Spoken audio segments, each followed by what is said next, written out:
a seat that was left vacant upon the demise of Ongondo Were, and Sydney Chazima is on standby there to give us the latest. Sydney, if you can hear me.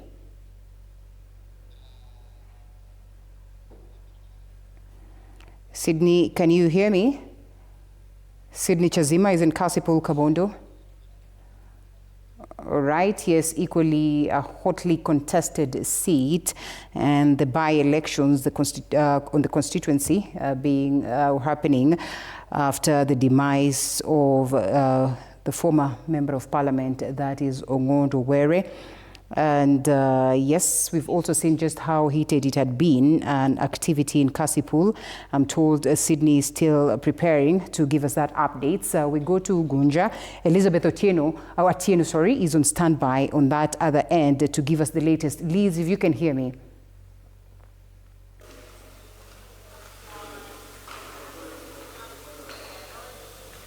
Elizabeth. Yes, a very good evening indeed. We are coming to you live from Ugunja constituency, which is home to about 130,000 people.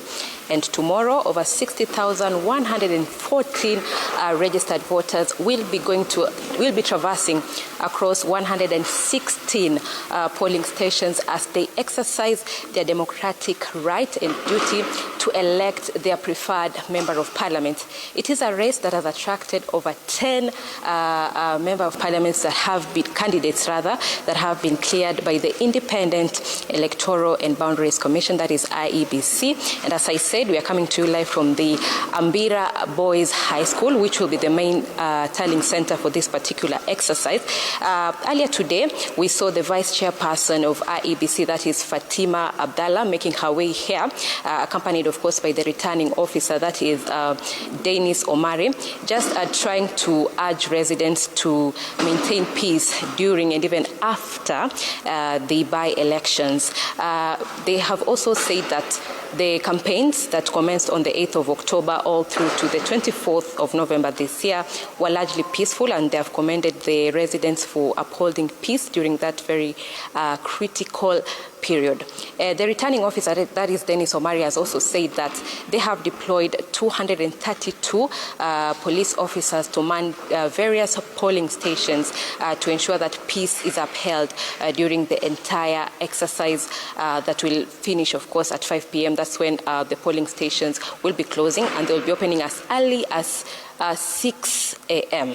Now, Ugunja constituency is very, very critical because it's going to witness a major shift in terms of the political landscape, bearing in mind that former MP, that is Opio Wandai, has served for a record 3 terms since the year 2013. So this means they are going to witness a new dawn in terms of leadership right here, and in terms of oversight, representation, and even legislation at the National Assembly. So it's going to be interesting to see how things will pan out tomorrow from as early as 6 a.m. when the locals and the registered voters, that is over 60,000, will be casting their votes. So we will be pitching tent to ensure and to just keep an eye on what will be happening during that very critical period.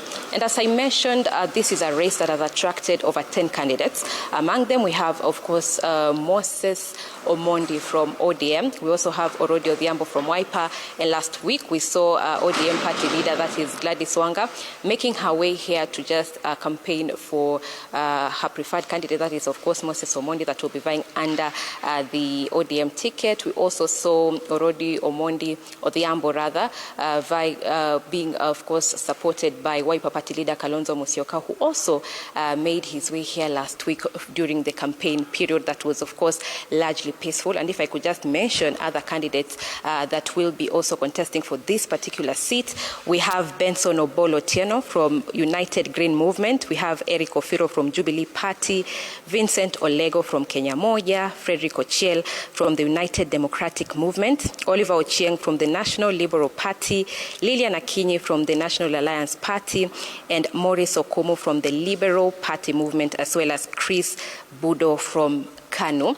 As I mentioned, former MP Opiyo Wandayi, of course, has been serving since 2013, but now he went to the cabinet to serve, of course, in the Ministry of Energy as the Cabinet Secretary following his appointment in July 2024. Hence, the seat fell vacant, and hence the by-election that we'll be witnessing tomorrow. So from tomorrow, keep it live right here at TV47. We'll be sure to bring you up to speed on what will be happening. We'll be traversing various polling stations to just assess the level of how the exercise is going, the level of preparedness, as well as security, and we'll be sure to bring you hourly updates on what will be happening right here in Ugunja constituency. I take it back to you in studio. For that comprehensive update, we'll certainly loop you in tomorrow morning.